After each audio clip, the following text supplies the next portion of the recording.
목포는 정말 우리 근대 역사에서 아주 중요한 도시입니다. 제가 평소에도 많이 사랑하던 도시이고 제가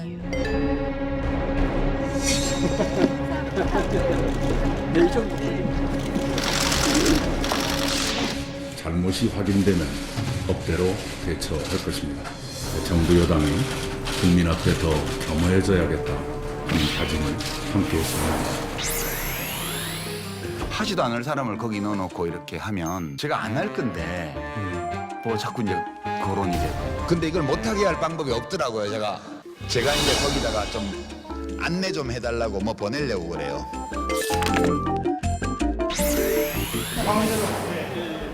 기자분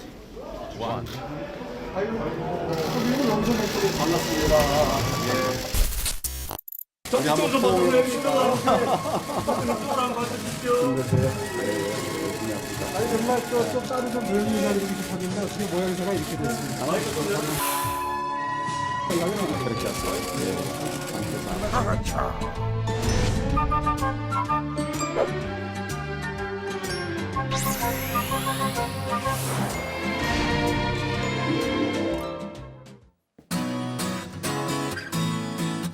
네, 1월 22일 정치부회 시작합니다. 양 반장, 조금 전에 영상을 보니까요. 이제 황교안 전 총리와 오세훈 전 서울시장이 어색하게 만났잖아요. 그 다음에 이제 홍준표 전 대표의 페이스북인가요? 그 글이 나왔는데 좀 비판적인 어조였죠? 그렇습니다. 일단 황교안 전 총리에 대해서는 탄핵 때 대통령 놀이를 했던 사람이다. 놀이? 네. 그리고 또 오 전 시장에 대해서는 집안이 망했을 때 가출했던 사람이다. 아하. 원색적으로 비난을 했던. 그러네요. 좋습니다. 고 반장, 어제 저희가 이제 속보로요. 한일 레이더 갈등 관련해서 일본이 탐지음을 공개했다는 얘기를 했는데 우리 국방부는 어떤 입장이에요? 반박하고 있죠? 네, 일단 지금 일본은 더 이상 한국과 협의를 하지 않겠다 글쎄요. 이렇게 예. 지금 밝혔는데 지금 우리 국방부는 이 탐지음마저 실체를 알 수 없는 기계음이다 유감의 뜻을 밝혔습니다. 뭔가 좀 가공됐다 그렇게 얘기하는 분위기인 것 같아요. 들어가서 얘기 좀 이어갑시다. 갑시다.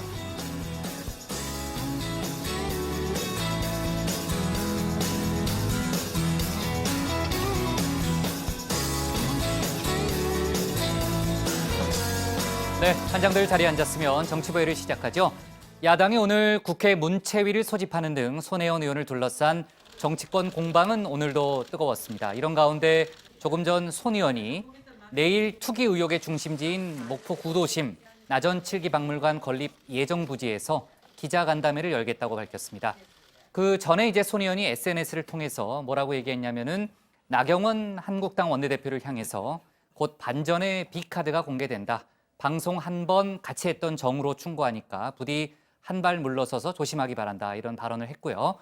이렇게 적었고요. 또 민평당 박지원 의원에게는 공개 토론을 제안한 상태입니다. 하여간 내일 손 의원이 목포에서 어떤 그 발언을 할지 일단 출입은 기자에 한해서만 허용한다고 그러더라고요. 출입증을 검사한다. 이런 얘기도 있었는데 하여간 내일 좀 더 속보가 많이 나올 것 같고 자세한 얘기는 이따 최 반장 발제 때 이어서 알아보겠습니다. 자, 그나저나 이제 양승태 전 대법원장의 영장실질심사가 하루 앞으로 다가왔습니다. 바로 내일이죠. 지금 발부, 기각, 어떤 경우든 모두 후폭풍이 클 수밖에 없기 때문에 법원으로서는 고심이 클 겁니다. 영장을 발부할 경우에는 사법부 수장이 재판을 사적으로 이용했다는 거, 그러니까 사법농단의 정점에 있었다는 것을 인정하는 게 되잖아요. 그리고 만약에 기각할 경우에는 엄청난 국민적 저항과 비난에 직면할 수 있습니다. 하여간 이런 후폭풍이 클 거기 때문에 법원으로서는 여러 가지 걱정이 많겠지만은 이럴 때일수록 원칙에 충실하는 길밖에 더 있겠습니까? 지금 양 전 대법원장이 혐의를 전면 부인하고 있기 때문에 검찰과 변호인 측 또 양 전 대법원장 측의 치열한 공방이 예상되고 있습니다. 검찰도 단단히 준비를 하고 오겠죠. 그렇죠? 자, 그리고 이제 오후에 들어온 속보인데요. 전현직 선수들의 미투 고발로 체육계의 성폭력 실태가 적나라하게 드러난 가운데 국가인권위원회가 대대적인 실태 조사에 나서겠다고 밝혔습니다. 빙상, 유도, 이런 종목들 있잖아요. 최근에 문제가 됐던 종목들의 경우에는 전수조사를 벌이고요. 또 단순히 적발하는 데 그치지 않고 성폭력이 발생하는 근본적인 원인, 그 구조를 밝히는데 중점을 두겠다고 밝혔습니다. 하여간 본격적인 조사가 시작된다니까 대안이 또 더 중요한 거 아니겠습니까? 속보를 좀 챙겨보고요. 자, 오늘 정치부 회의는요. 먼저 신 반장 발제를 들어보면서 오늘 국무회의 내용 등 청와대와 정부 관련 뉴스부터 정리해보고요. 북미 회담 등 외교안보 소식을 이어서 정리하겠습니다. 손혜원 의원을 둘러싼 정치권 공방, 선거제 개혁 속보도 짚어봅니다. 조금 전에 이제 고반장이랑 얘기했던 한일 레이더 갈등, 한중 미세먼지 갈등도 자세히 알아보겠습니다. 그럼 먼저 신혜원 반장의 발제부터 시작하겠습니다.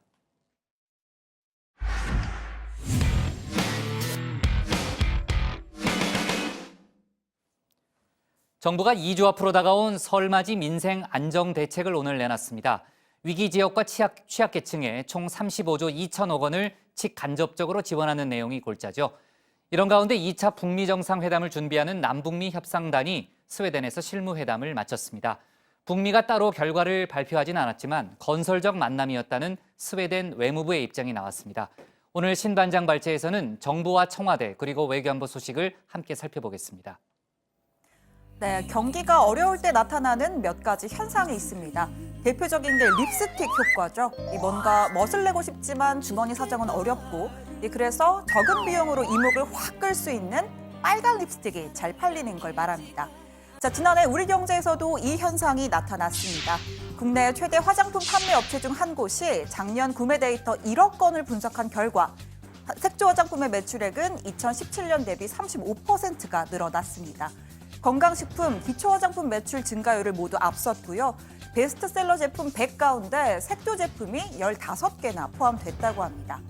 자, 두 번째 현상은 바로 인생은 한방, 인생 역전을 노리는 로또 열풍입니다. 지난해 로또 판매액과 판매량은 역대 사상 최고치를 기록했습니다. 무려 3조 9,658억 원인데요. 한 게임당 1,000원이니까 판매량은 약 39억 6,500만 게임에 이릅니다. 조금 더 와닿게 설명을 해볼까요? 이 총 판매량을 통계청의 인구 추계로 나눠 보면 대한민국 국민 한 명당 로또 76.8장을 산 꼴입니다. 금액으로 보면 7만 7천 원가량을 쓴 건데요. 사실 저는 좀 다른 데 관심이 더 많아서인지 로또는 한 번도 사본 적이 없습니다. 도대체 이 큰 돈 누가 다 쓰는 건지 정말 궁금합니다. 부장 혹시 요즘 로또 1등 당첨금 얼마인지 알고 계세요? 로또요? 예. 고반장 로또예요? 요즘 좀 이상 행동이 혹시 그런 관계 있는 거 아니에요? 로또 하는 사람들 혹시 비하 발언 아니에요? 취미로 아주 가끔 예. 취미로 조금 그래요? 하고 있는데요. 전 아주 네. 성실한 월급 노동자입니다. 전 아주 네. 성실한 월급 노동자입니다. 지금 제가 나와 있는 곳이 전국적으로 유명한 일명 로또 명당입니다. 지금까지 1등만 31번 배출됐다고 하는데 안으로 한번 직접 들어가 보겠습니다. 이 꿈에 나왔던 사물이나 이 등장 인물별로 어떤 번호를 선택하는 게 좋은지도 안내를 하고 있습니다. 네, 이 고로또 반장 아직도 저 명당 가게에 주말마다 발도장을 찍는다는 소문이 있습니다. 이제 포기할 때가 된 것 같습니다. 자, 립스틱과 로또 열풍, 이렇게 불황의 시그널이 고개를 든 이유가 있는데요. 한국은행이 발표한 실질 국내 총생산 속보치를 보면 지난해 경제 성장률은 2.7%를 기록했습니다. 2012년 2.3% 이후 6년 만에 가장 낮은 수준이죠. 그나마 4분기 성장률은 예상보다 나아졌는데 지방선거 이후 정부와 지자체의 재정 집행이 본격화된 데 따른 것이란 분석이 나옵니다. 자, 정부는 민생 경제 회복을 위해서 특히 2주 앞으로 다가온 설을 위해서 각종 대책을 고심 중입니다. 우선 오늘 문재인 대통령 주재로 연 국무회의에서 위기 지역과 취약계층에 35조 2천억 원을 지원하는 내용의 설 민생 안전 대책을 확정했습니다. 또 영세 자영업자의 부담을 덜어줄 신용카드 수수료 개편안이 담긴 여신 전문 금융법 시행령도 의결했습니다. 이번 시행령으로 신용카드 우대 수수료를 적용받는 곳이 전체 가맹점의 84%에서 96%로 늘어납니다. 어려운 상황을 헤쳐나가고 있는 자영업자 또 소상공인들께 숨통이 트이는 소식이었으면 합니다. 중산층과 서민의 부담을 들어주는 이런 정책들을 더욱 더 많이 발굴해 줄 것을 당부합니다. 당정청도 설 민생안전 대책에 머리를 맞댔습니다. 온누리 상품권 할인율 확대, 또 설 기간 고속도로 통행료 면제와 KTX 역귀성 할인 등 현장에서 체감할 수 있는 방안들이 나왔습니다. 전통시장 상품권 및 지역사랑 상품권의 할인율을 5%에서 10%로 늘리고 구매 한도도 월 30만 원에서 50만 원으로 상향 조정해서 9개 고용산업 위기지역 대상으로 1만 명 수준의 희망근로 사업 인건비를 지원하기로 하였습니다. 네, 참고로 오늘 국회에선 정부와 민주당 또 택시와 카풀업계가 모두 참여하는 사회적 대타협기구 출범식이 우여곡절 끝에 열렸습니다. 그런데 이렇게 손을 맞잡고 선 지 얼마 지나지 않아서 분위기가 급속도로 얼어붙었는데요. 특히 택시업계의 화살이 김현미 국토부 장관을 향했습니다. 뭐 카풀이고 뭐고 일단 김현미 장관의 사과의 말 한마디 없이 했다는 게 분개합니다. 2명의 지금 택시 노동자가 희생이 분신을 했는데도 어떻게 뻔뻔스럽게 저렇게 앉아서 아무런 반성의 기미도 없고 이런 작태가 지금 뭐 유신 시대도 아니고 이건 너무한 거 아닙니까, 김현미 장관님? 뭐 반성의 기미라도 이 자리에서 말씀하셔야 되는 거 아니에요? 이건 해도 너무하는 거죠. 이런 자리에서 우리가 어떻게 사회적 대타협을 출발을 하고 다음에 무슨 뭐 결말을 내리겠습니까? 사과하세요, 장관님.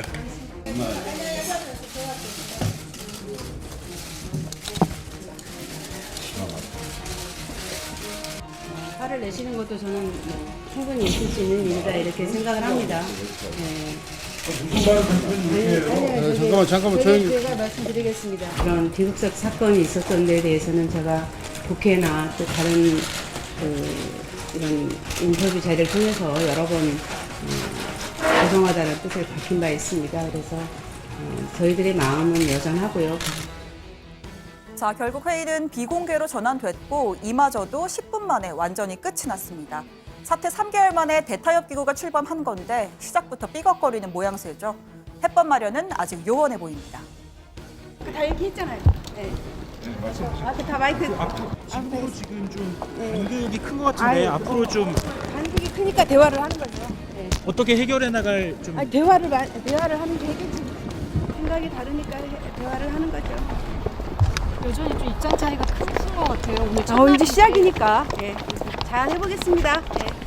아니 솔직히 뭐 오늘 사과야 뭐 엎드려 절박이고요. 저는 그래요. 뭐 이게 뭐 참 느끼는 게 뭐 불쌍한 노동자들이라고 해서 두 번의 죽음이 저희는 솔직히 헛되이 안 하게 하는 게 저희 꿈이거든요. 네, 오늘 청와대 발제 이렇게 정리하겠습니다. 설 민생 대책에 35조 푼다. 문 대통령 자영업자 숨통 트여야 합니다. 네, 자, 그 손혜원 의원 관련해서는요. 지금 이제 페이스북을 통해서 계속 글을 올리고 있는데 그 얘기는 이따 최 반장 발제 때 저희가 같이 한꺼번에 좀 해볼게요. 지금 설 연휴를 2주 앞두고 정부가 여러 가지 대책을 내놓고 있고요. 특히 이제 민생 안정 대책에 초점이 맞춰져 있습니다. 오늘 국무회의가 열렸고 보통 국무회의를 대통령이 주재하는 경우도 있지만 총리가 많이 주재하잖아요. 근데 오늘은 문 대통령이 직접 주재를 했고 관련해서 이제 신용카드 수수료 개편안 의결을 포함해서 여러 가지 또 이제 의결 사항도 있었습니다. 자, 관련해서 이제 미세먼지 관련 얘기도 상당히 중점을 둬서 대통령이 발언을 했는데 이거는 이따 고반장 발제에서 조금 더 알아보고요. 최 반장, 오늘 국무회의에서 나온 얘기들 한번 쭉 정리를 해볼까요? 네, 우선 이 국무회의에서는요. 신용카드 수수료 개편안을 담은 여신 전문 금융법 시행령이 의결이 됐습니다. 문재인 대통령은 이번 시행령을 통해서 우대 수수료 적용 대상이 전체 가맹점의 84%에서 96%로 확대가 된다. 이 어려운 상황을 헤쳐나가고 있는 자영업자와 소상공인들의 숨통이 트이는 계기가 되길 바란다라고 밝혔습니다. 자, 문재인 대통령 또 이 설 연휴를 맞아서요, 명절을 맞아서 국가 유공자 또 사회적 배려 계층 등에게 이 각계 1만여 명에게 선물도 보냈습니다. 선물은 제가 보니까요, 경남 함양의 솔송주, 강원 강릉의 고시볼, 전남 담양의 약과, 다식, 또 충북 보은의 육아 이렇게 각 지역 대표 음식 5종으로 보시는 것처럼 구성이 됐습니다. 자, 함께 보내는 연하장에는 3.1 운동과 임시정부 수립 100년이 됐다. 그 어느 때보다 설렘이 큰 새해다라면서 이 평화와 번영의 한반도 함께 잘 사는 사회 새로운 100년의 시작으로 만들겠다라는 문구가 저렇게 적혀 있습니다. 또 청와대는 국내 농산물 판매 촉진, 소비 확대에 동참하기 위해서 내일부터 이틀 동안 청와대 연풍문에서 농축수산물 직거래 장터도 연다고 하더군요. 네, 오늘 고위 당정청 회의에서 논의된 내용까지 총 종합을 하면 설 민생안전 대책으로 총 35조 2천억 원 규모의 직간접적 지원이 이루어집니다. 노인 일자리 18만 개 등 이 정부의 일자리 예산도 1, 2월 중에 조기 집행하기로 했고요. 이 명절을 전후로 해서 소비, 관광을 활성화해서 지역 경제에 활력을 불어넣기 위한 코리아 그랜드 세일 행사도 함께 열립니다. 이 최근 악화된 내수의 돌파구를 찾기 위한 미니 경기 부양책으로 풀이가 되고 있고요. 또 경복궁, 창덕궁 같은 4대 고궁을 무료로 개방하고 연휴 기간 고속도로 통행료를 면제하고 또 KTX 역귀성객에는 할인을 하는 등 각종 혜택도 주어집니다. 네, 그러니까 이제 대통령이 주재한 국무회의 외에 지금 이제 신 반장이 얘기했던 거는 이제 고위 당정청 회의잖아요. 고위 당정청 회의는 이낙연 총리가 주재를 했습니다. 참, 이 총리 얘기가 나왔으니까 그 얘기 잠깐 좀 짚고 갈게요. 지금 이제 전에 이제 양 반장이 여러 번 여론조사를 얘기했는데 최근 이낙연 총리가 그 여권의 차기 대권 주자 중에 한 명으로 유력한 주자로 이제 이름이 거론되고 있잖아요. 이와 관련해서 어제 인터뷰를 한 게 있더라고요. 네, 그렇습니다. 어제 CBS 라디오 프로그램 인터뷰에서 여론조사에서 1등을 하면 기분이 어떠냐 이런 질문을 받은 건데요. 한번 들어보시죠. 다음 대선 그 조사에서 항상 1등 나오시면 우선 기분이 어떠세요? 느낌이? 맨 처음에는 얼떨떨했어요. 왜 그러지? 뭐지? 그랬는데요. 이제 자꾸 이제 몇 달 동안 그러니까 더 조심스러워지고 그러네요. 이렇게 지지도가 계속 유지되면은 대통령 선거 나가시겠죠? 아이고, 사실은 총리도 굉장히 벅찹니다. 이 일들이 엄청나게 많은데요. 어쩌다 잘 되는 일도 있지만 잘 안 되는 일도 많지 않습니까? 근데 이것도 벅찬데 더 막중한 책임 있는 자리를 하겠다. 엄두가 나질 않습니다. 엄두가 나지 않는다? 네. 도전 의지가 없으시다? 네, 지금 그 생각한다는 것 자체가 참 두려운 일이죠. 네, 일단은 이제 총리 업무에 열중하겠다 그런 취지고요. 하지만 뭐 전에 이제 저희가 이제 유시민 이사장 때도 했던 얘기고 뭐 박지원 의원이 뭐 맨날 하는 얘기 중에 하나지만 정치는 이제 생물이라고들 많이 하잖아요. 그러니까 좀 상황은 좀 지켜봐야 되는 문제라고 보여지고요. 자, 주제를 바꿔서 이제 외교안보, 특히 이제 북미 회담 얘기를 해볼게요. 어제도 저희가 이제 남북미 회담 관련한 얘기를 했고, 특히 스웨덴의 한 시골에서 마라톤 협상, 뭐 합숙 회담이라 했나요? 어제 저희가요. 합숙 회담이 열렸다 이런 얘기를 했는데 회담 자체는 끝난 거죠? 네, 이 스티븐 비건 특별대표 그리고 최선희 외무성 부상이 지난 19일부터 2박 3일 동안 스톡홀름 외곽에 있는 이 하크홀름 순트 컨퍼런스에서 이 실무협상, 좀 어렵네요 발음이, 실무협상 합숙 담판을 벌였습니다. 우리 측에선 이도훈 한반도 평화교섭 본부장도 참여를 했고요. 이 북미 숙소가 서로 다른 건물에 있었지만 식사를 함께하는 등 대부분 시간을 함께하면서 자연스럽게 협상을 진행한 것으로 알려지고 있습니다. 19일 만찬을 시작으로 20일 뭐 아침, 점심, 저녁에 이어서 21일 아침까지 포함해서 도합 5끼니를 함께 한 건데요. 이 회담을 종료하고 난 다음에는 뭐 별다른 발표 없이 이 컨퍼런스장을 떠났는데 잠깐 그 장면 보고 가시죠. Lovely here. Lovely here. How was the meeting? I hope you all have a nice evening. Thank you. It was. 한 말씀 해주세요.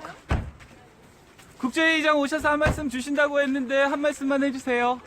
다들 기다리고 있으니까요. 부상님 한 말씀만 해주세요. 회의 결과 어떠셨습니까?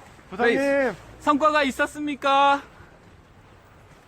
네, 뭐 보신 것처럼 두 사람이 별다른 대답을 하진 않았습니다. JTBC 특파원 목소리인 것 같은데 마지막에. 그렇죠? 네, 맞습니다. 김성탁 특파원 목소리 같아요. 네, 맞습니다. 근데 뭐 표정이 상당히 밝은 모습이었는데요. 뭐 협상에 좀 무언가 성과가 있었다는 걸 좀 짐작해 볼 수 있는 대목이라고 보여지고, 이 참고로 비건 대표가 먼저 나가고 한 2시간 정도 있다가 최선희 부상이 나갔습니다. 이 사이에 남북 간의 추가 협의가 있었을 가능성이 높아 보이는데요. 또 참고로 오늘 들어온 소식도 있습니다. 이 북한 김영철 부위원장이 미국을 방문했을 때 워싱턴에서 본 비숍 CIA 부국장을 비공개로 만났다고 합니다.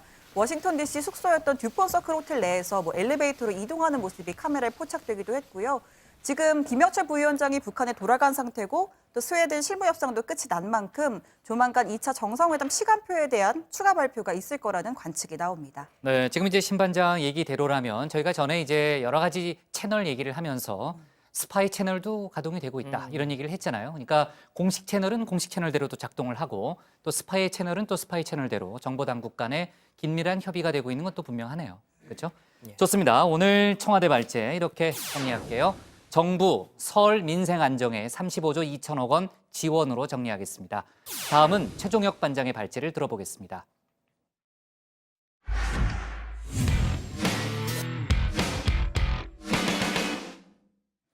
손혜원 의원을 둘러싼 정치권의 논란이 장기화될 조짐을 보이고 있습니다. 손 의원은 의혹에 대해 반박하면서 검찰 수사를 통해 밝히겠다면서 결백을 주장하고 있죠. 지금도 페이스북에 계속 글을 올리고 있는 상황이고요. 반면 야당은 국정조사를 요구하는 등 공세 수위를 높이고 있습니다. 한국당은 직접 목포를 찾아가 여론몰이에도 나선 모양새인데요. 이낙연 총리는 잘못이 확인되면 법대로 처리하겠다는 원론적인 입장을 밝혔습니다. 오늘 최반장 발제에서는 손혜원 의원을 둘러싼 여러 가지 공방들을 자세하게 짚어보겠습니다. 자, 오늘 발제는요, 우리 신혜원 반장이 좋아할 법한 소재로 한번 준비해봤습니다. 자, 주류계 양대 산맥이죠. PPL처럼 보일 수 있으니 이름을 살짝 바꿨는데요. 자, 이렇게 친구들끼리 모이면 늘 보기슬파, 그리고 상복처럼 파로 이렇게 나누게 마련입니다. 갑자기 웬 술이냐, 가정에 오늘 회식하냐 이렇게 하실 텐데 이 업계 1, 2위 라이벌이지만 이 장면가는 한 사람입니다. 바로 손혜원 의원이죠. 자, 그리고 이 60대 이상에겐 익숙하실 텐데 1970년 전까지 소주업계 1위는 사막소주였습니다. 시장 점유율 60% 그야말로 넘사벽이었죠. 당시 가짜 사막소주까지 등장할 정도였으니까 말입니다. 자, 그러나 박정희 정부가 증류식 소주를 금지하면서 위기가 닥치고 탈세 등으로 70년대 초 부도 처리가 됩니다. 자, 일각에서는 호남 회사였기 때문이라는 음모설이 나오기도 했는데요. 이 목포에 있는 사막도에서 이름을 딴 사막소주는 목포에서는 여전히 이 회자가 되고 있다고 합니다. 자, 오늘 발제 소주로 공통점을 찾아봤는데 목포 그리고 손혜원 의원을 둘러싼 열기가 좀처럼 식지 않고 있습니다. 야권의 공세 점점 커지고 있는데요. 당장 자유한국당은 목포로 오늘 향했습니다. 나경원 원내대표와 당내 TF위원장인 한성교 의원 등이 투기 의혹을 제기한 목포 역사문화거리 등을 둘러봤습니다. 한국당은 손 의원에 대해 검찰 고발을 포함해 모든 수단과 방법을 동원하기로 했습니다. 문화 사랑에 의해서 이런 것을 했다면 국정조사를 못 받을 이유 없다고 생각을 합니다. 또 그렇게 당당하다면 특검도 못 받을 이유 없다고 생각합니다.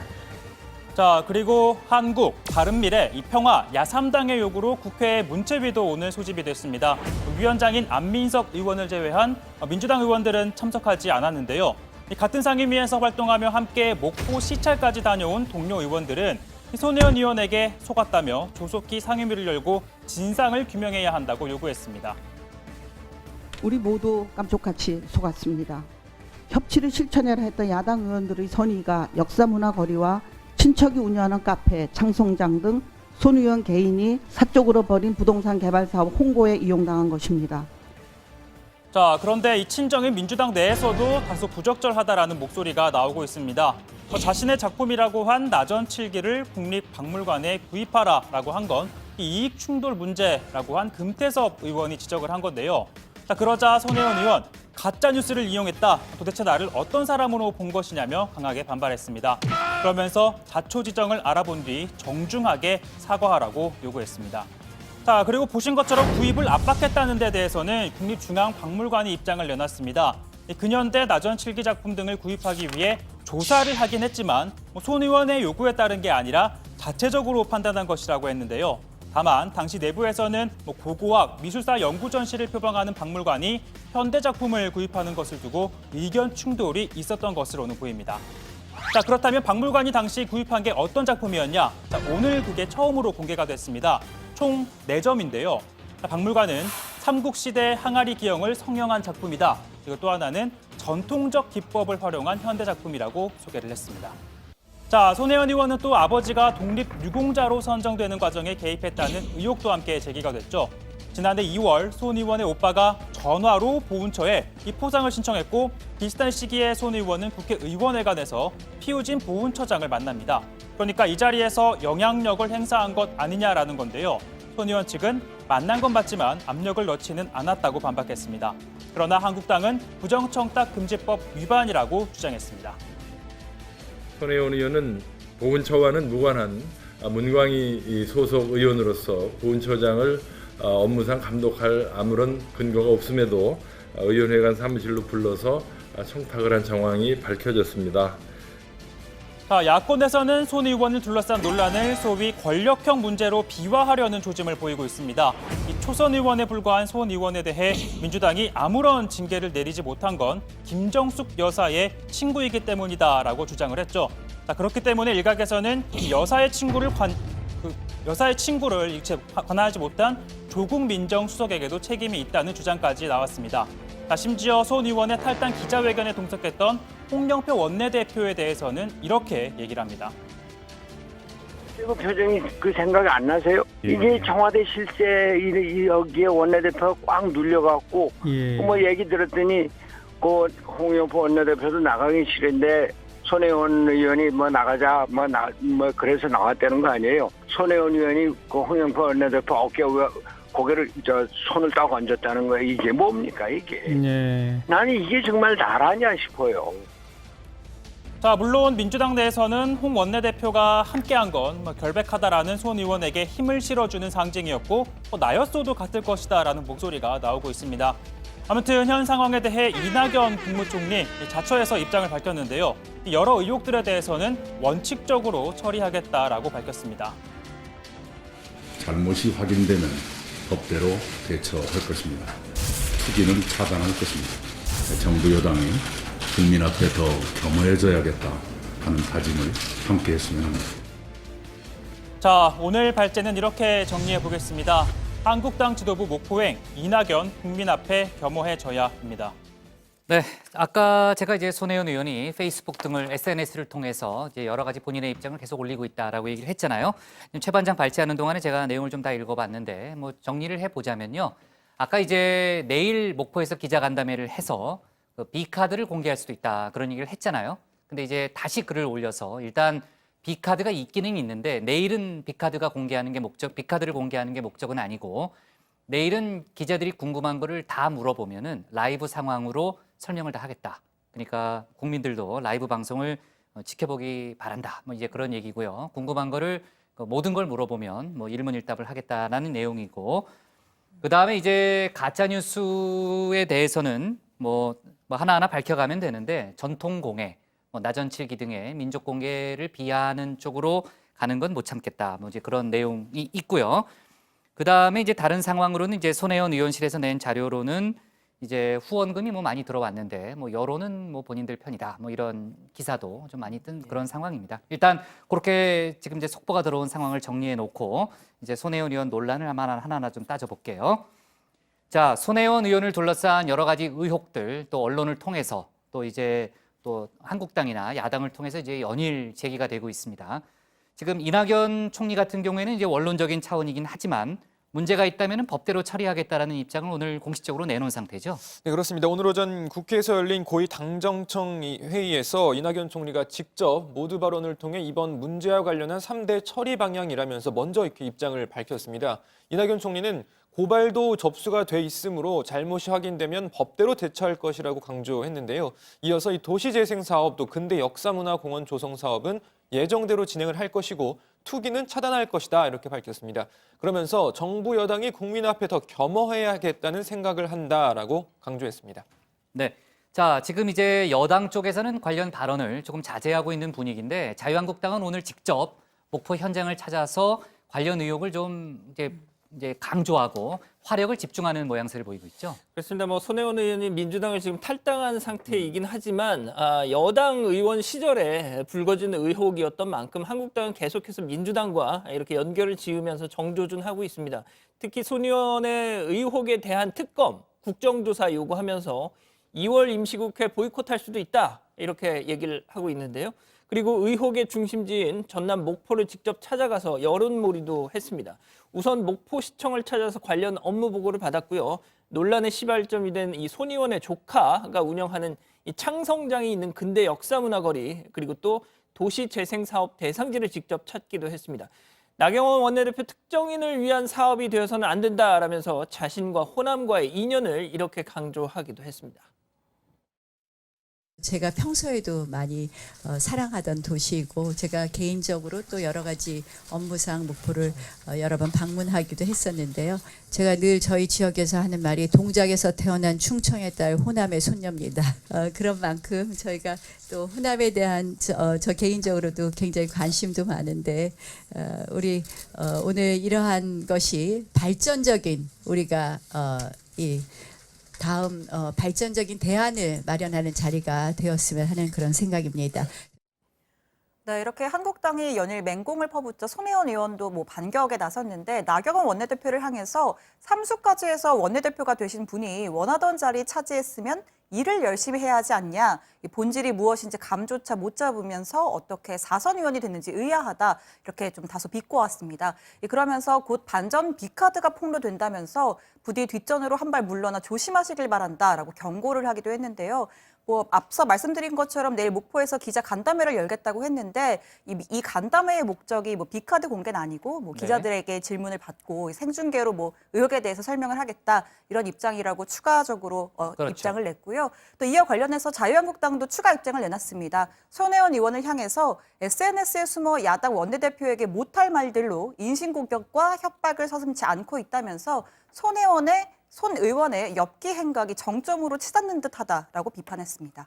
네, B카드를 내일 공개하지는 않겠다라는 얘기를 했지만 어쨌든 기자들과 또 질의응답을 하는 과정에서 또 어떤 얘기가 나올지는 알 수 없는 거죠.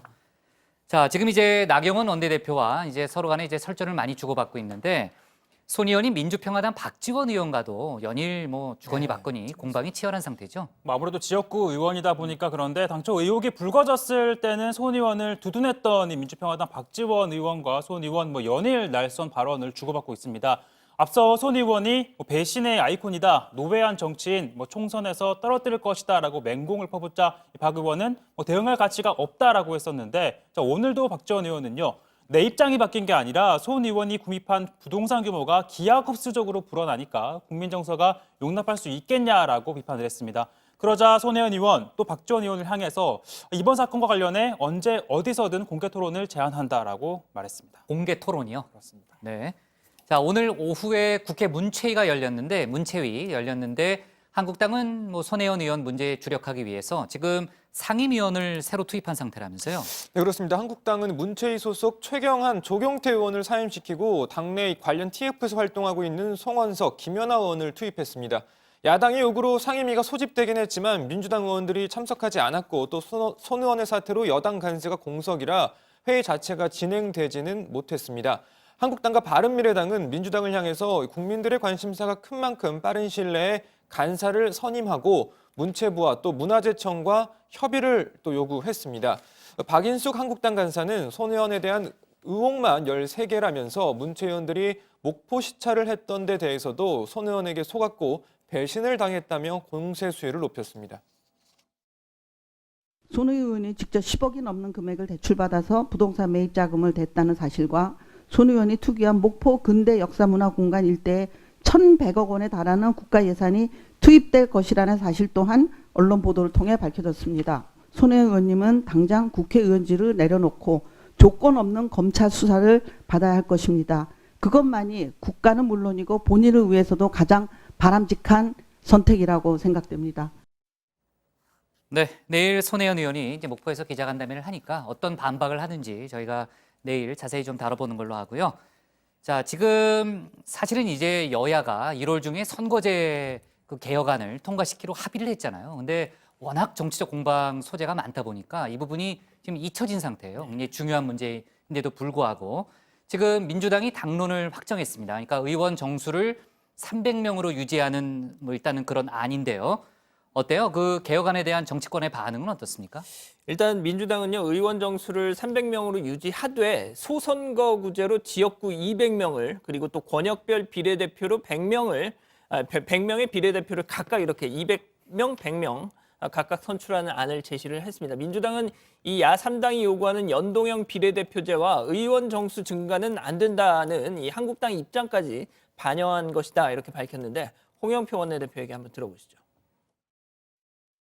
국민의 비례성과 대표성을 강화해야 한다는 선거제 개편의 원칙을 반영한 것입니다. 국민 80%가 반대하는 의원 정수 확대 대신 지역구 의석을 줄이는 방식으로 국민적인 동의를 얻어낼 수 있는 협상안이라고 생각합니다. 자, 그런데 야4당은 모두 부정적입니다. 당장 한국당 나경원 원내대표 같은 경우는 그러려면 지역구 53석을 줄여야 하는데 그게 현실적으로 가능한지 구체적인 방안을 내놔라 이렇게 요구를 하면서 국회 국무총리 추천제를 받아들인다면 연동형 비례대표제 논의할 수 있다 이렇게 또 얘기를 했습니다. 네, 바른미래당도 민주당의 안은 가짜 연동형이라고 비판을 했습니다. 김건영 원내대표는 5당 원내대표 합의안에서 후퇴되고 왜곡된 내용이라면서 무늬만 연동형이다라고 지적을 했는데요. 민주평화당 또한 누더기 선거제 개혁이라면서 선거제 개혁을 하지 않겠다는 것과 다름없다고 지적했습니다. 유인태 국회 사무총장도 지역구 53석을 줄이자는 민주당의 안은 현실성이 없다, 불가능에 가까운 방안이라고 평가를 내놨습니다. 네, 좋습니다. 목이 갑자기 잠겨가지고 지금 정개특위가 24일 전체 회의를 열 계획이지만요. 지금 이제 소위에서 합의점을 찾지 못했기 때문에 결국은 여야 원내대표들 간에 논의하는 그런 자리로 넘어가게 될 거라는 관측이 나오고 있고요. 자, 어떻습니까? 이제 아까도 제가 시작할 때 잠깐 얘기했는데 양승태 전 대법원장 이제 영장 실질 심사를 하루 앞둔 그쪽 분위기는 어때요? 법원 분위기는? 네, 일단 심사 내일 오전 10시 반에 명재권 영장전담 부장판사 심리로 진행이 됩니다. 이 결과는 영장이 발부되거나 기각되거나 둘 중 하나겠죠. 만일 이 법원이 납득할 만한 사유를 제시하지 못한 채 영장을 기각한다면 엄청난 국민적 저항과 비난에 직면할 것으로 보입니다. 반면 영장을 발부한다면 사법부수장이 재판을 사적으로 이용했다는 것을 간접적으로 인정하는 셈이기 때문에 자칫 이번 사법 불신 사태가 회복 불가능한 상태로 접어드는 등 적지 않은 후폭풍이 예상되는 상황입니다. 네, 좋습니다. 자, 오늘 기사는요. 자, 손혜원 의원 관련한 얘기로 잡을게요. 한국당 지도부 목포행 국조특검 군불대기로 제목을 잡겠습니다. 다음은 양원보 반장의 발제를 들어보겠습니다.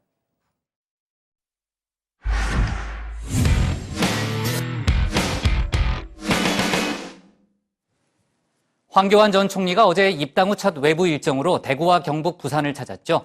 마침 오세훈 전 서울시장도 부산을 찾았다가 두 사람이 만나기도 했습니다. 하지만 그런 두 사람을 향해서 홍준표 전 대표는 오늘도 집안이 망해갈 때 어디서 뭘 하다 나타났느냐라며 견제구를 날렸죠. 한국당 전당대회 점점 각이 서는 모양새입니다. 오늘 양 반장 발제에서는 관련 소식과 다른 정치권 뉴스를 함께 정리해 보겠습니다. 예, 그렇습니다. 황교안 전 총리 어제 자유한국당 부산시당을 이렇게 찾았습니다. 부산 당원들과 첫 만남을 가진 거죠. 마침 거기에는요, 내일 당대표 출마 선언하는 김진태 의원이 와 있었는데 약간 좀 묘한 분위기가 연출이 된 겁니다. 자, 김진태 의원이 이렇게 인사 끝내고 딱 나가는데 지지자들이 김진태 연호하면서 황교안 전 총리를 디스한 겁니다. 이렇게 말이죠.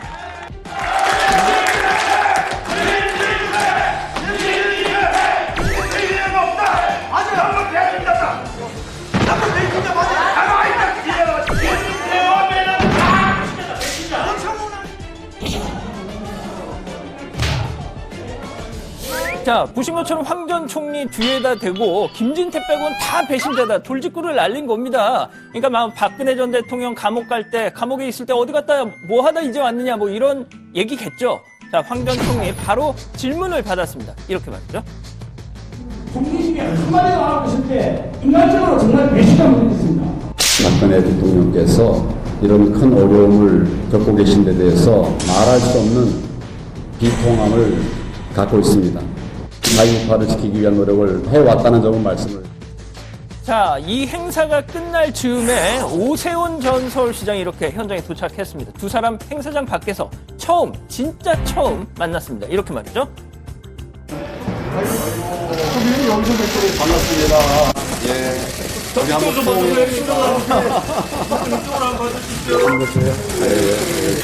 아니 정말 또 따로 좀 조용히 기다리고 싶었는데 어떻게 모양새가 이렇게 됐습니다. 예.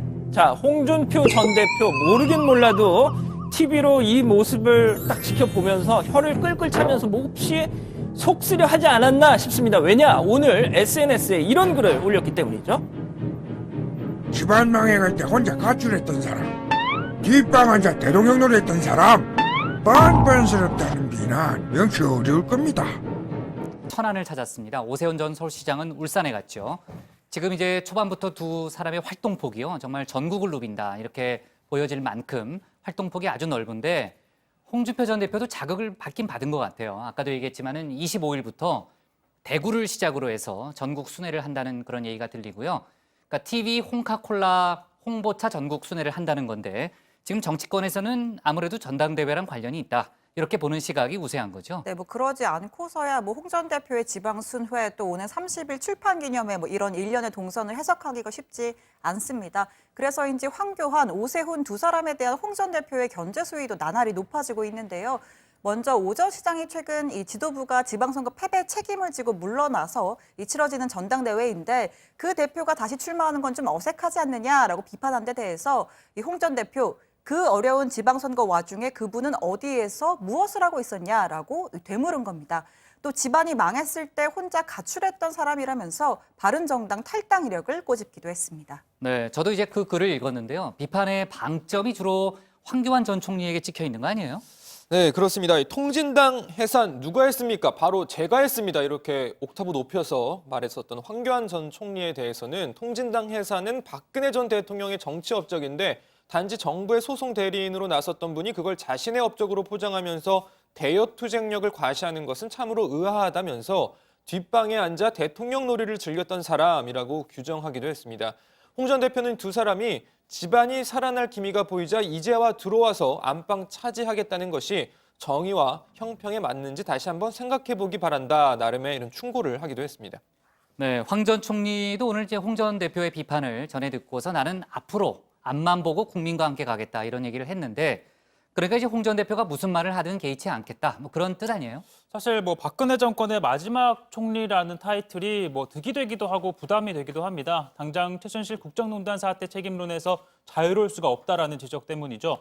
뭐 어제도 도의적 책임을 느끼지 않느냐라는 지적이 나왔는데 황 전 총리는 최순실이라는 사람의 실체를 몰랐다. 이 당시 총리로서 그것을 막아내지 못한 것은 안타깝고 잘못했다고 생각한다라고 답변을 했습니다. 이 때문에 당내에서도 특히 심재철 의원 같은 경우에는 공개적으로 황 전 총리가 대표가 되면 곧바로 탄핵 프레임, 그러니까 박근혜 2기 프레임에 걸려들 것이라고 우려를 하고 있는데 이 부분에 대해서는 좀 더 분명한 입장이 필요해 보입니다. 네, 오세훈 전 서울시장은 오늘 울산에 갔다고 아까 얘기했잖아요. 황교안 전 총리가 가장 강력한 경쟁자다 이렇게 지목을 했더라고요.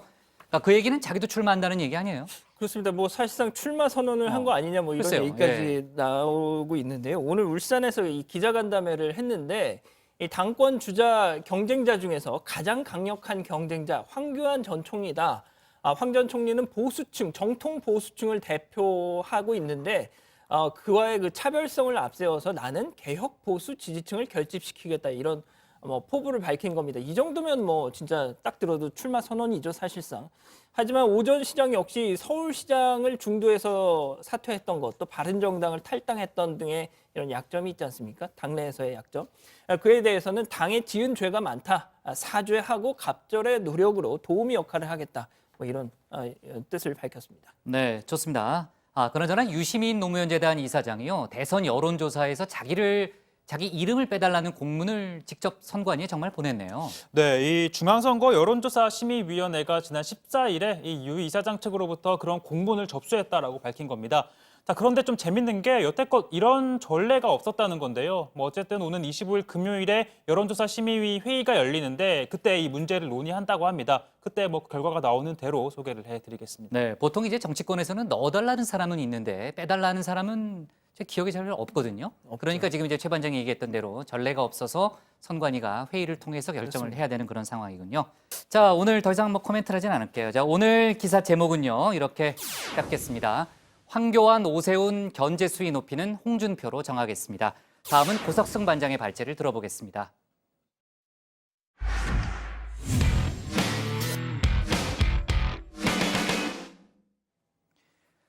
어제 정치부의 방송 중에 일본 방위성이 레이더 탐지음을 공개하고 해상 자위대 초계기 논란에 대한 최종 입장을 발표했다는 그런 속보를 저희가 전해드렸죠. 일본은 B 소리가 짧게 반복되는 소리를 사격 관제 레이더 경보음이라고 주장하면서 기존 입장을 재차 강조했습니다. 하지만 우리 국방부는 여러 가지 가공된 음일 가능성이 높다는 그런 입장인데요. 오늘 고 반장 발제에서는 관련한 논란 그리고 방위비 협상 논란도 함께 짚어보겠습니다.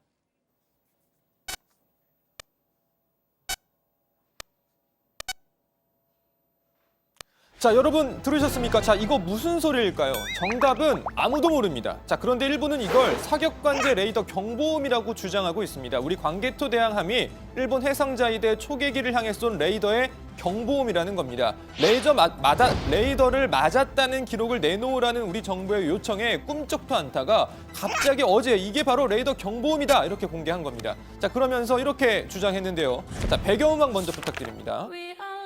그렇습니다. 자, 경계 감시 중인 해상자위대 초계기가 한국 해군 구축함에서 화기관제 레이더 조사를 받았습니다. 화기관제 레이더 조사는 화기 사용에 앞서 실시하는 행위이며 이것을 상대방에 조사하는 것은 예측 불허 사태를 초래할 수 있는 위험한 행위입니다. 화기관제 레이더 조사에 대하여 재차 강력히 항의함과 동시에 한국 측에 대하여 이 사실을 인정하고 재발 방지를 철저히 할 것을 강력히 촉구합니다. 라는 게 일본 입장입니다. 자, 배경음악이 아주 딱 떨어지네요. 자, 우리 정부도 가만히 있지 않았습니다. 일본이 내놓은 정체불명의 소리 이렇게 분석했습니다. 일찍이 제시한 전자파 접촉음은 우리가 요구한 탐지 일시, 방위각, 전자파의 특성 등을 전혀 확인할 수 없으며 실체를 알 수 없는 기계음입니다. 자, 지난달 초계기 영상 공개에 이어 또 한 번 증거 능력도 없는 걸 증거라고 내밀면서 억지 주장을 하고 있는 일본. 어제 밝힌 최종 입장에서 한국과의 실무 협의를 중단하겠다고 말했습니다. 자, 예를 들면 이런 겁니다. 학생의 본분을 다하면서 열심히 공부하고 있는 고석승 반장, 이 주변을 이유 없이 뺑뺑 돌던 최 반장. 갑자기 자기 혼자 넘어지더니 고석승이 다리를 걸어서 넘어졌다. 그래서 무릎에 피난다. 이렇게 박박 우기고 있는 겁니다. 다리를 걸었다는 증거는 물론이고 무릎 상처도 보여주지 않고 혼자 우기는 겁니다. 그러더니 어디서 새 반창고 하나 가져와서 이게 증거다. 하지만 더 이상 너랑 대화하지 않겠다 하고 가버린 거죠. 이게 바로 그런 꼴인 겁니다. 우리 정부 재차 양국 전문가 검증에 응할 것을 일본 측에 요청했습니다. 사실관계를 검증하기 위한 양국 간 협의를 중단한다고 한 데 대해 깊은 유감을 표명합니다. 과학적이고 객관적인 검증에 적극 응할 것을 촉구합니다. 이번 사안의 본질은 인도주의적 구조 활동 중인 우리 함정에 대한 일초계기의 저공 위협 비행이며 이에 대한 재발 방지와 일측의 사과를 거듭 촉구합니다. 자, 일본 이야기는 들어가서 더 해보고요. 미국과의 방위비 분담금 협상 이야기 잠깐 해보겠습니다. 협상 진척이 없습니다. 현재 10차례 정도의 협상을 갖고 추가 협상을 앞두고 있는데요. 참고로 현재 주한미군 1년 주둔 비용이 대충 2조 원 정도 되는데 이 중 9,600억 정도를 우리 정부가 부담하고 있습니다. 현재까지 나온 내용을 정리해보면 우리 정부는 우리 돈 1조 원 이상은 낼 수 없다. 또 협상은 현행대로 5년에 한 번씩 해야 한다는 입장입니다. 하지만 미국은 최소 1조 3천억 원을 한국이 부담하라고 요구하고 있습니다. 더 중요한 건 분담금 협상을 5년 단위가 아닌 매년 하자는 게 미국 주장입니다. 자, 당연히 협상을 매년 하게 되면 우리 측의 분담금이 매년 늘어날 가능성이 큰 거죠. 자, 트럼프 미국 대통령 그동안 여러 차례 미군 주둔 비용 관련 압박 발언을 내놨었죠. America shouldn't be doing the fighting for every nation on earth, not being reimbursed in many cases at all. If they want us to do the fighting, they also have to pay a price. And sometimes that's also a monetary price. So we're not the suckers of the world. 자, 사실 미국 조야 그리고 군사 전문가들 사이에선 한국 입장이 더 타당하다는 의견이 많다고 합니다. 동맹의 가치는 금전적 가치 이상이라는 거죠. 하지만 더 이상 세계 경찰 역할을 하지 않겠다. 미국의 이익이 우선이다. 이 아메리카 퍼스트를 주장하고 있는 트럼프 행정부는 생각이 다릅니다. 어제 강경화 외교부 장관에게 관련 현안 보고를 받은 국회 외교통일위원회 의원들 현재 상황을 이렇게 설명했습니다. 2배를 내라, 3배를 내라 이런 식으로 간다면은 이게 무슨 동맹이 필요한 거냐. 반미 감정만 더 할 뿐이지. 미국 측에서도 이런 부분이 좀 과하다 하는 것도 그 실무자선도 인식을 하고 있다는 얘기예요. 그렇지만은 어떻든 그 미국 대통령 스타일이 그러니 이게 어디로 튈 줄 모르고 어떻게 또 한마디에 어떻게 바뀔지도 모르는 그런 부분이니까. 자, 주한미군 방위비 분담금 문제, 미국이 주한미군 감축카드를 꺼내들 가능성까지 거론되고 있는데요. 보다 자세한 이야기는 들어가서 해보죠. 자, 마지막으로 중국 이야기도 잠깐 해보겠습니다. 미세먼지 이야기입니다. 자, 오늘도 미세먼지로 힘들어하셨던 분들 많으셨을 텐데 최근 이 중국이 한국 미세먼지는 한국 탓이다 이런 입장 내놓았다는 소식 들으셨을 겁니다. 그런데 어제 또 한 번 우리나라 속 터지게 하는 소리를 내놨습니다. 류빙장 중국 생태환경부 대기국 국장이 우리나라를 향해 다른 사람 탓만 하다가는 정작 미세먼지를 해결할 기회를 잃는다라고 말한 겁니다. 자, 우리 정부도 반박했습니다. 환경부는 북반구에는 편서풍이 불고 한국이 가을과 겨울에 중국 대기의 영향을 많이 받는다는 것은 과학적 상식이라고 말한 겁니다. 자, 오늘 제3차 한중 환경협력 국장회의가 열렸는데 미세먼지 관련 어떤 논의가 있었을지 관심이 쏠립니다. 자, 그 고반장의 글로벌 TMI 확장판이었던 오늘 글로벌 발제 이렇게 정리합니다. 전문가 검증 회피하는 일본, 적반하장 주장만 무한 반복. 자, 미세먼지 이야기부터 잠깐 해볼게요. 오늘도 미세먼지가 나쁨 수준이었잖아요. 날씨가 추워지면은 약간 물러갔다가 포근해지면 다시 미세먼지가 기승을 부리는 일이 이제 반복되고 있는데 오늘 문재인 대통령도 관련 언급을 내놨죠. 그러니까 바람이 불면은 더 약해지고 바람이 안 불면 기온하고 관계없이. 예. 미안합니다. 예. 네. 아무튼 뭐 그렇습니다. 대통령 확실해요? 그래요? 네, 좋아요. 전적으로 믿으셔야 됩니다. 저는. 좋습니다. 네. 그 대통령 주재 국무회의에서 문재인 대통령이 이 모두 발언의 상당 부분을 할애를 해서 미세먼지 관련 언급을 했습니다. 자, 문 대통령은 이 국민들의 답답함을 속 시원하게 해결하지 못하고 있어서 참으로 송구스럽다면서 이 정부의 강력한 미세먼지 대응으로 이 연평균 미세먼지 농도는 개선됐지만 미세먼지 고농도 현상이 잦아지고 또 기상 상황에 따라 이 초미세먼지 농도가 기록적으로 높아지면서 국민들 체감은 오히려 더 심해지고 있다고 했습니다. 그러면서 이 각 정부 부처에 미세먼지 문제를 혹한이나 폭염처럼 재난에 준하는 상황으로 인식하고 대처해야 한다 이렇게 주문을 했는데요. 자, 논란이 되고 있는 중국과의 미세먼지 신경전 언급이 있었습니다. 직접 한번 들어보시죠. 중국발 미세먼지에 대해 국민 우려가 크다는 점도 잘 알고 있습니다. 중국도 고통받고 있는 문제이기 때문에 서로 미세먼지를 획기적으로 줄이는 협력을 강화할 필요가 있습니다. 미세먼지 조기 경보 체계 공동 구축 방안에 대해서도 외교적인 노력을 기울여 주기 바랍니다. 네, 오늘 한중 간의 환경협력 국장급 회의가 있었고요. 내일부터 이틀간 동안에는 이제 한중 환경협력 공동위원회가 있잖아요. 그 결과가 며칠 날 한다? 24일이죠. 24일에 그 결과를 내놓는다고 하니까는 저희가 그 초과 속보를 지켜보는 걸로 하고요. 지금 한미 간의 방위비 분담금 협상 관련해서도 진통이 크다. 뭐 이런 얘기가 계속 나오네요. 네, 지난해 한미 양국 거의 1년 내내 방위비 분담금 협상을 이어왔는데요. 이 협상 주기 문제는 미국 측이 지난해 말에 갑자기 거론한 이슈입니다. 가뜩이나 분담 비율을 놓고 양측 의견이 좁혀지지 않고 있는 상황에서 뜬금없이 협상 주기도 1년으로 하자라고 주장을 한 건데요. 현재 한미 양국은 협상 주기를 5년으로 하고 매년 4%를 넘지 않는 선에서 물가 상승률을 반영해 이 한국 분담금을 인상해 왔습니다. 그런데 아예 협상을 매년 하자라는 이야기는 매년 한국의 분담금을 큰 폭으로 올리려는 의도가 있다라고 볼 수밖에 없는데 당연히 우리 정부는 이를 받아들이지 않았고요. 조만간 다시 협상을 재개할 걸로 보입니다. 네, 지금 이제 미국 일각에서는요, 그 트럼프 대통령이 주한미군 감축 카드를 꺼낼 수도 있다 이런 얘기를 하고 있잖아요. 네, 이 트럼프 대통령이 그동안 보여준 언행을 보면은 그 동맹이라고 하는 가치에 대해서 이 전직 대통령과는 좀 다른 인식을 하고 있는 듯한 모습입니다. 트럼프 대통령이 주한미군 철수를 또 여러 차례 언급을 했었고 그때마다 백악관과 행정부 내 고위 관료들이 만류를 했다 이런 보도도 많이 나온 바가 있죠. 이 때문에 이번 방위비 분담금 협상과 곧 있을 2차 북미 정상회담을 이 트럼프 대통령이 주한미군 철수와 감축과 이 카드와 연계시킬 수 있다는 분석이 나오고 있는데요. 이 트럼프 대통령 입장에서는 이 감축 카드가 우리 정부를 압박하는 수단일 뿐만 아니라 또 미군의 주둔 비용도 줄이고 또 북한에게는 당근으로 제공할 수 있는 괜찮은 수단이라고 판단을 할 수가 있다는 거죠. 이와 관련해서 미국 워싱턴 포스트는 트럼프 대통령이 김정은 위원장과 회담하기에 앞서 한미 간 분담금 합의가 이루어지지 않으면 미군 감축 위험성이 커질 것이라고 분석하기도 했습니다. 네, 초계기 논란 관련해서는요, 일본이 여론전에도 주력하는 그런 모양새예요. 네, 그렇습니다. 그동안 일본이 한일 갈등을 키워서 일본 국내 정치에 이용한다는 비판이 많았는데 아베 총리가 의도적으로 한일 갈등을 내각 지지율 또 헌법 개정 지지율 등 기분을 끌어올리는 데 사용한다는 거였습니다. 그런데 실제로 지지율이 올랐습니다. 상케이 신문이 지난 19일부터 20일까지 실시한 여론조사 결과 아베 내각 지지율은 지난달보다 4.2%포인트 상승한 47.9%였습니다. 지지하지 않는다는 비율은 4.2%포인트 감소한 39.2%였고요. 자, 아사히 신문이 같은 기간 실시한 여론조사에서도 아베 내각 지지율 지난달보다 3%포인트 오른 43%로 나타났습니다. 정확한 인과관계는 따져봐야겠지만 한일 갈등이 지지층 결집 효과를 불러왔다는 평가가 나오고 있습니다. 참고로 한일 초계기 논란과 관련해서 상케이 신문 조사에서는 응답자의 85%가 일본 대응을 지지한다고 밝히기도 했습니다. 네, 정말 레이더 갈등이 두 나라 양국 감정, 국민 감정에도 영향을 주고 있다라는 생각이 드네요. 좋습니다. 오늘 기사 제목은요, 이렇게 잡을게요. 문 대통령 미세먼지 재난에 준하게 대처해야로 제목을 잡겠습니다.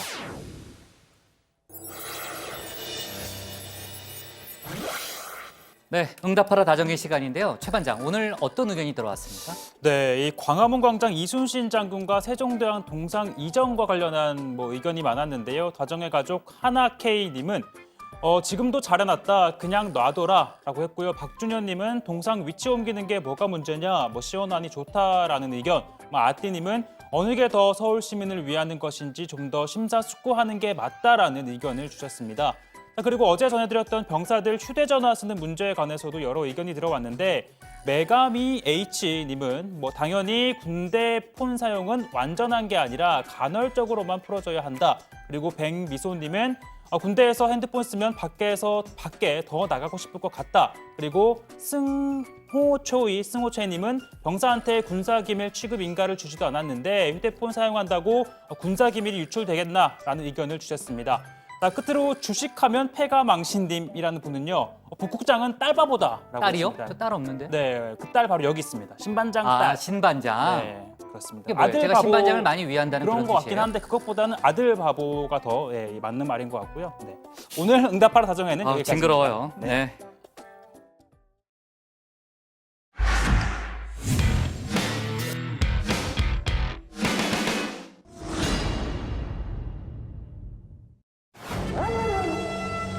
우리 땅 희생이 세계 무대로 하늘을 들어오는 그런 기술을 나거든. 이 세계 한민족하고 한 나라하고 우리하고의 절대하는 관계가 맺어질 것입니다.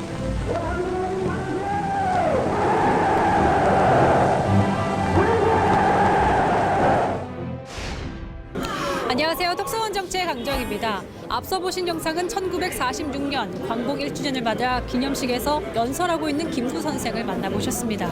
자, 올해는 3.1운동이 일어나고 대한민국 임시정부가 수립된 100주년이 되는 해로 굉장히 기념적인 해라고 할 수 있습니다. 이 역사적인 해를 맞아서 정부, 지자체, 민간단체에서 다양한 행사가 열릴 예정인데요. 오늘 이곳 국회에서도 관련 행사가 열린다고 합니다. 어떤 행사일까요? 함께 만나보러 가시죠. 3.1운동과 임시정부 수립 100주년을 맞이해서 더불어민주당이 오늘 기념사업을 추진할 특별위원회를 출범시켰습니다. 축사를 한 이해찬 더불어민주당 대표는 3.1운동을 3.1혁명으로 바꾸는 것도 검토하겠다고 밝혔습니다. 3.1운동을 혁명이라고 명명해야 된다는 하고 말씀하시는 분들이 계십니다. 저도 가만히 그 말을 듣고 보니까 혁명이라고 명명하는 것이 맞는 것 같습니다. 내년부터는 공식적인 명칭을 어떻게 써야 될지 한번 검토해 보도록 하겠습니다. 오늘 특위 출범을 맞아 이토 히로부미를 암살한 안중근 의사의 일대기를 그린 뮤지컬 영웅의 공연도 선보였습니다.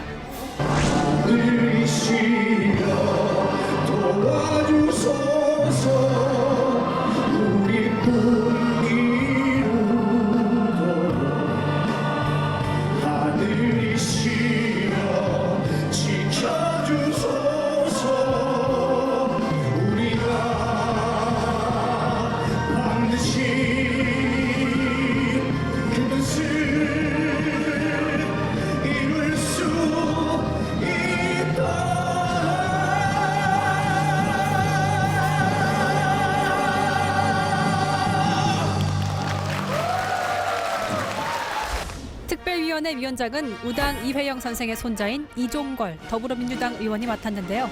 특위 사업에 대해서 잠시 얘기 나눠보겠습니다. 무당 이회영 선생께서 독립운동을 또 지원하시고 또 아무래도 이런 업적이 있었기 때문에 이종걸 의원께서 위원장을 맡으신 건지 싶어가지고요. 사익재산을 처분한 것이 그때 당시 돈으로 600억이었다고 그러니까 뭐 지금으로 따지면 한 6조가 넘는 돈이었을 텐데요. 경학사와 신흥공안학교를 만들어서 이제 그것이 항일 무장 투쟁의 이제 기지가 됐던 것이고. 할아버지에 대해서 좀 알려지지 않은 또 본인만 알고 계신 좀 이야기가 있을까요 또?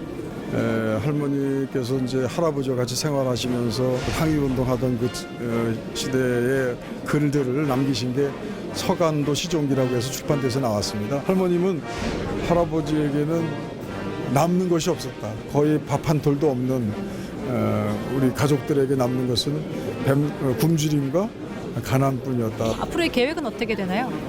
3.1혁명 이전에 우리 민족민주운동과 민주주의 흐름들을 확인하고 백서를 만들고 그것을 민주당의 강령과 일치시키는 그것이 우선 첫 번째 일이라고 생각합니다.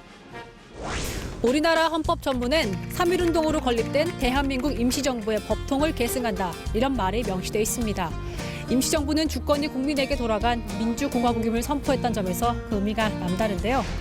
3.1운동과 임시정부 수립 100주년을 맞아 주권 재민, 그 말의 의미를 다시 한번 새겨봐야 하지 않을까 싶습니다.